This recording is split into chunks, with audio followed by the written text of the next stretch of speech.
চৈত্র মাসের সকাল কখনো সাদা কালো মেঘে যখন ভরে থাকে তখন মনে হয় এই বোধহয় ঝড় এলো, এই বোধহয় টুকটুক করে একটু বৃষ্টি পড়লো। তাই ভাবনা চিন্তাগুলো করতে করতেই মাঝে মাঝে রান্নাঘরের দিকেও আমাদের চলে যেতে হয়। তো আজকে ভাবলাম কড়াইতে সুজি ফেলে বালির মতো ভেজে ফেলি। সুজির রঙটা দেখো পুরো বালির মতনই মনে হচ্ছে, ভাজতে ভাজতে এতই লাল হয়ে গেছে।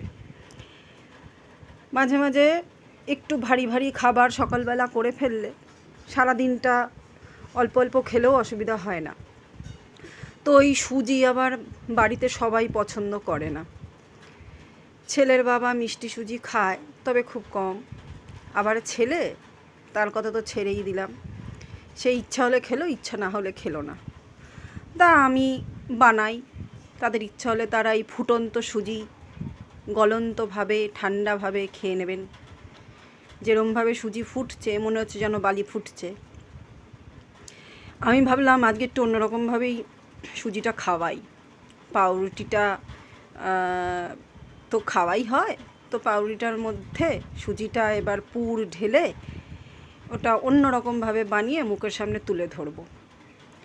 পাউরুটিটা দুই ভাগে ভাগ করে নিয়ে তার মধ্যে সুজির পুরটা দিয়ে দিয়েছি এবং তার উপরে আরেকটা পাউরুটি স্লাইস করে কেটে দিয়ে দিয়েছি। কিন্তু মুশকিল অন্য, আমার ছেলে সুজি আর পাউরুটি আলাদা করেই খেলো। আমি আর ওর সাথে ঝামেলায় গেলাম না। পরীক্ষা সবে সবে শেষ হয়েছে, ওর মুডও ভালো আছে, আমার মুড তো আরও ভালো আছে। আমি শুধু চা আর পাউরুটি নিয়ে বসে পড়লাম। নিজের সঙ্গে নিজে সময় কাটাতে যাব, এমন সময় ছেলে এসে হাজির।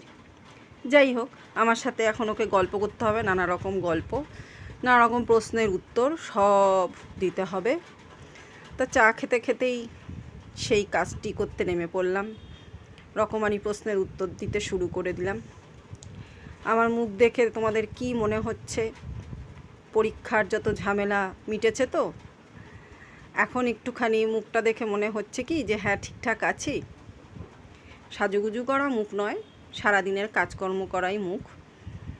তোমাদের দিন কেমন কাটছে অবশ্যই জানিও। চৈত্রের গরম কেমন কাটছে সেটাও জানিও। আবার চলে আসব নতুন একটা ভিডিও নিয়ে খুব শিগগিরই। তোমরা সবাই খুব ভালো থেকো এবং সুস্থও থেকো।